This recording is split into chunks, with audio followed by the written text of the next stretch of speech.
Samantala, ating nasaksihan itong nagdaang mga linggong trahedya sa Bondi Beach sa Sydney, Australia.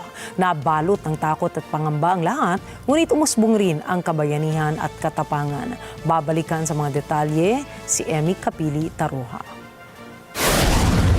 Noong Disyembre 14, 2025, bandang alas 6:40 ng gabi, nagtipo ng halos 1,000 tao ng Jewish community sa Bondi Beach sa Sydney upang magdiwang. Ngunit napalitan ng ingay ng saya at pagsasalo-salo ng mga putok ng baril at sigawan.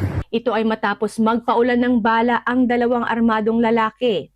Naghagis rin ang mga ito ng 4 na improvised explosive devices na sa kabutihang palad ay hindi sumabog. 15 katao ang nasawi sa pag-atake, kabilang ang isang 10 taong gulang na bata, isang Holocaust survivor at isang mag-asawa. Mahigit 40 pa rin ang nasugatan, kasama ang 2 pulis na naunang rumisponde sa lugar. Kinilala ng mga otoridad ang mga salarin na sina Sajid Akram at ang kanyang anak na si Navid Akram. Napatay si Sajid sa engkwentro, habang si Navid ay kritikal na nasugatan, nabuhay at kalaunan ay sinampahan ng 59 na kaso, kabilang ang 15 counts ng murder at terrorism.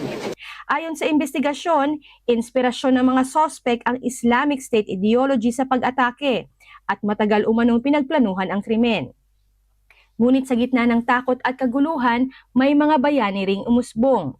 Isang Syrian-born na tindero ng prutas na si Ahmed Al-Ahmed ang walang sandatang sumugod at tinulak ang isa sa mga gunman. Ikinaantig ng mga tao sa mundo ang kanyang kabayanihan. Nakatanggap siya ng higit $2.5 million sa tulong ng GoFundMe at ng libo-libong taong nag-donate. Isang mag-asawang sina Boris at Sofia Gorman ang sinubukang agawin ng armas ng mga umaatake, ngunit sila ay binaril at nasawi. Sa tabing dagat, agad kumilos sa mga lifeguards. Ginamit nila ang kanilang mga surfboards bilang improvised stretchers, nagbigay ng paunang lunas at nagsilbing kanlungan ng daang-daang taong nagtatakbuhan pa rin sa takot. Makalipas ng ilang oras, kinumpirma ng New South Wales Police ang insidente bilang isang terror attack. Tumahimik ang dalampasigan na tila nakikiramay sa mga pamilyang nawalan ng mahal sa buhay. Noong December 21, muling inalala ng mga residente ang malagim na pag-atake sa National Mourning and Reflection kung saan nagbigay sila ng 1 minutong katahimikan para sa mga biktima.